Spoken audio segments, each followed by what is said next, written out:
نماز تہجد پڑھنے کا بہت ہی آسان طریقہ۔ نماز تہجد پڑھتے وقت یہ 3 غلطیاں کبھی مت کریں۔ نماز تہجد کیسے پڑھیں، کتنی رکعتیں پڑھیں اور نیت کیسے کریں۔ نماز تہجد پر حضور صلی اللہ علیہ وآلہ وسلم کا فرمان ضرور سن لیں۔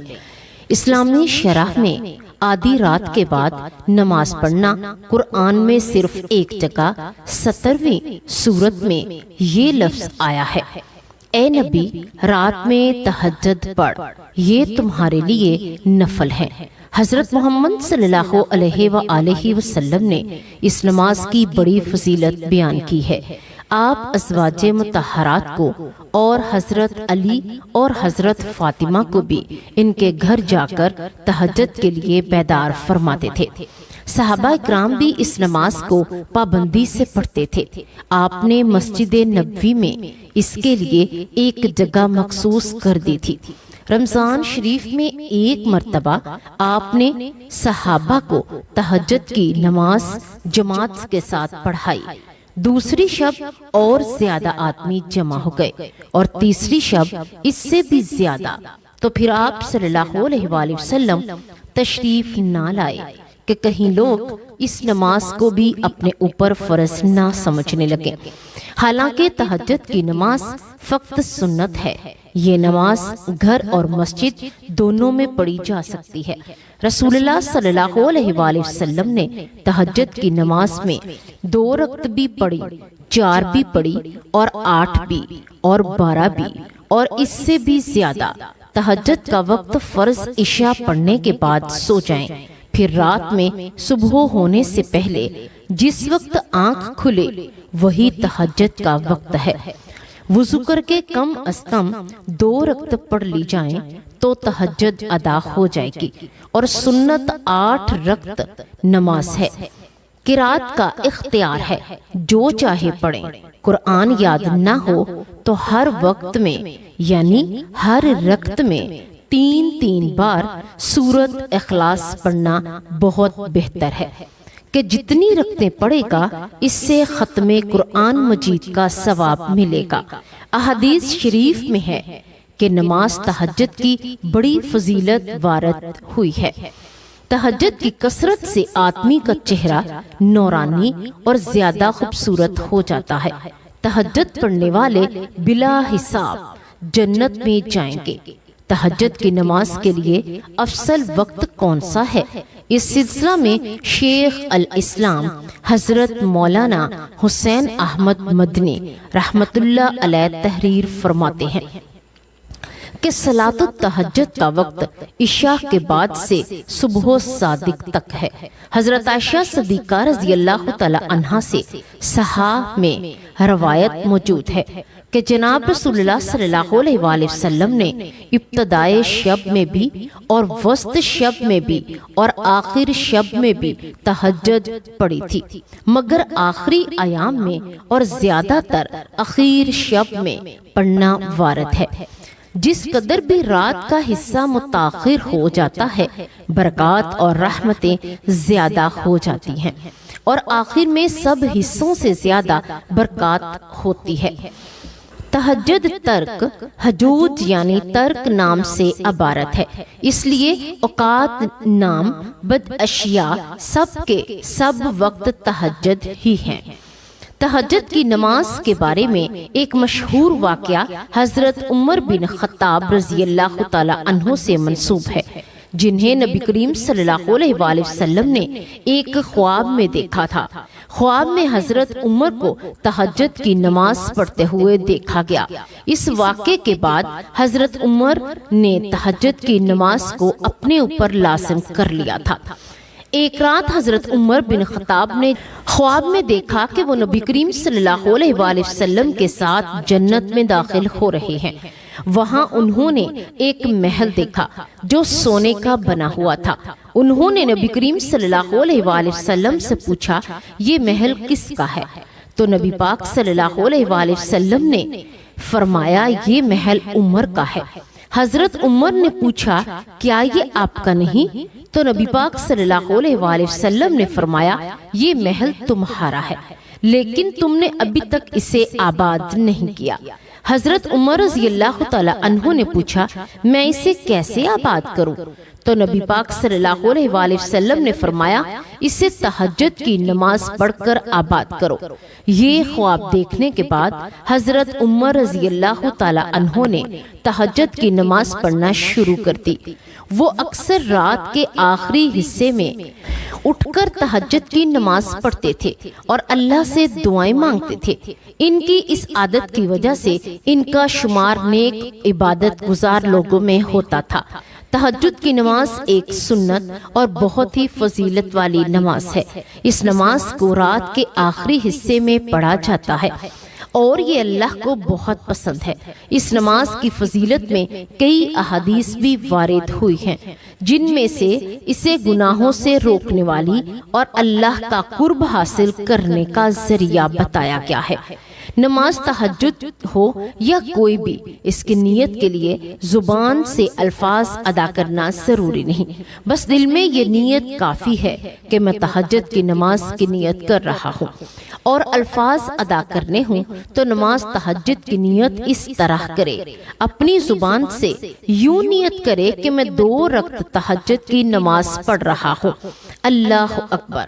نیز اگر رات کو صرف نفل نماز کی نیت سے نماز پڑھے گا تب بھی تہجد کی نماز ادا ہو جائے گی۔ نماز تہجد کی کم از کم 2 رکعت ہیں اور زیادہ سے زیادہ 12 رکعت ہیں۔ بعد نماز عشاء بستر خواب پر لیٹ جائیں اور سو کر رات کے کسی بھی وقت اٹھ کر نماز تہجد پڑھ لیں۔ بہتر وقت نصف شب اور آخری شب ہے۔ تب تہجد کے لیے اٹھنے کا یقین ہو تو آپ عشاء کے وتر چھوڑ سکتے ہیں۔ اس صورت میں وتر کو نماز تہجد کے ساتھ آخر میں پڑھ لیں۔ یوں بشمول 8 نوافل تہجد کل 11 رکعت بن جائیں گی۔ رات کا اٹھنا یقینی نہ ہو تو وتر نماز عشاء کے ساتھ ہی پڑھ لینا بہتر ہے۔ ام المؤمنین حضرت عائشہ صدیقہ رضی اللہ تعالی عنہا روایت کرتی ہیں کہ حضور نبی کریم صلی اللہ علیہ وآلہ وسلم ہمیشہ رات کو 11 رکعت پڑھتے تھے۔ ایک رکعت کے ساتھ تمام رکعت کو طاق بنا لیتے۔ نماز سے فارغ ہونے کے بعد دائیں کروٹ لیٹ جاتے حتیٰ کہ آپ کے پاس مؤذن آتا، پھر آپ 2 سنت فجر مختصراً پڑھتے۔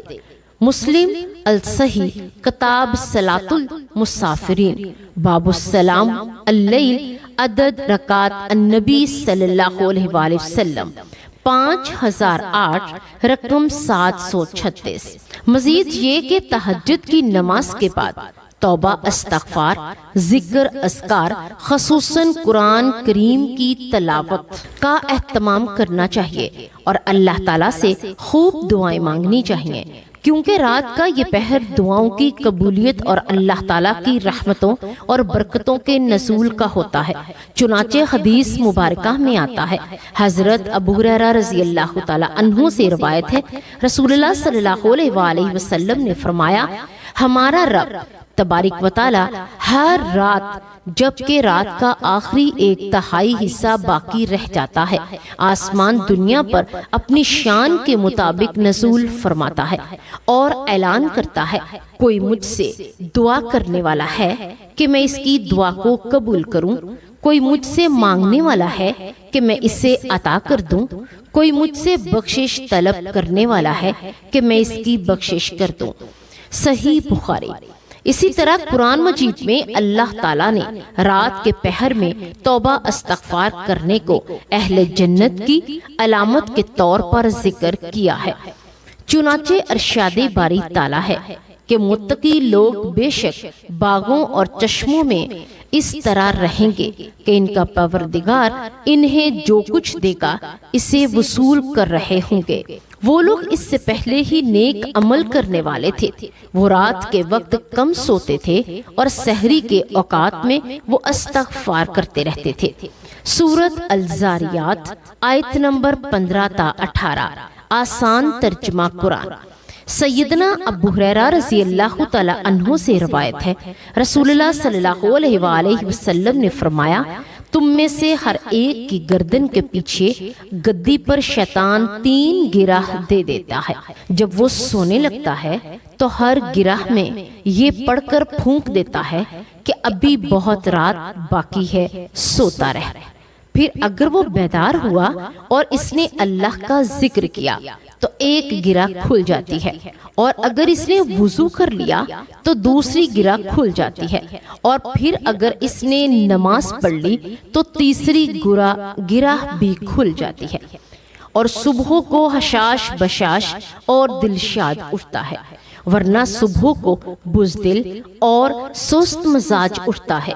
سیدنا ابو ہریرہ رضی اللہ تعالی عنہ سے روایت ہے، رسول اللہ صلی اللہ علیہ وآلہ وسلم نے فرمایا، ہمارا پروردگار بزرگ و برتر ہر رات آسمان دنیا کی طرف نزول فرماتا ہے۔ جب پچھلی تہائی رات باقی رہ جاتی ہے تو فرماتا ہے، کوئی ہے جو مجھ سے دعا کرے، بس میں اس کی دعا کو قبول کروں۔ کوئی ہے جو مجھ سے کچھ مانگے تو میں اسے عطا کر دوں۔ کوئی ہے جو استغفار کرے تو میں اسے معاف کر دوں۔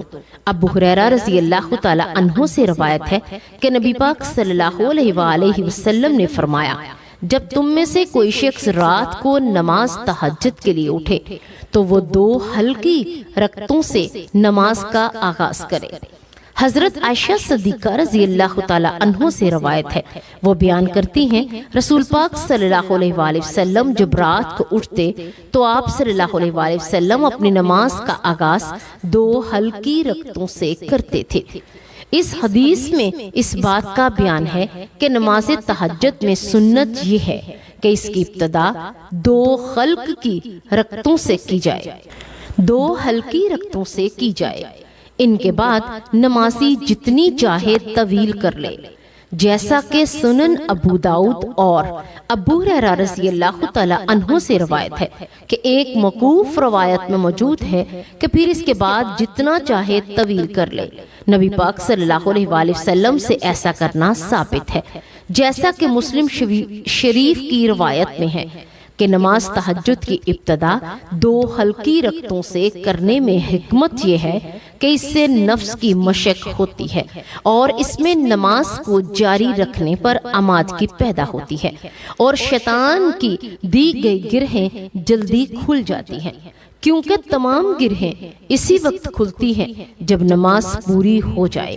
آپ صلی اللہ علیہ وآلہ وسلم کے بارے میں جو یہ آیا ہے کہ آپ صلی اللہ علیہ وآلہ وسلم رات کی نماز کا آغاز 2 خفیف رکعتوں سے فرماتے تھے، حالانکہ آپ صلی اللہ علیہ وآلہ وسلم شیطان کی گرہوں سے محفوظ اور پاک تھے، تو آپ صلی اللہ علیہ وآلہ وسلم کا ایسا کرنا اپنی امت کی تعلیم اور ان کی اس طریقے کی طرف رہنمائی کرنے کی غرض سے تھا جو انسان شیطان سے محفوظ رکھتا۔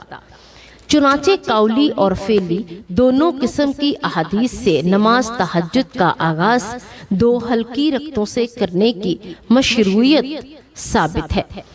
اللہ تبارک و تعالی ہمیں نیکی کی بات سننے، سمجھنے، اس پر عمل کرنے کی توفیق عطا فرمائے۔ اللہ تبارک و تعالی ہمیں نیکوکاروں میں شامل کرے۔ پیارے ناظرین، اگر آج کی آپ کو معلوماتی ویڈیو پسند آئی ہو تو آپ اسے لائک کریں، صدقہ جاریہ سمجھ کر دوسروں تک شیئر ضرور کریں۔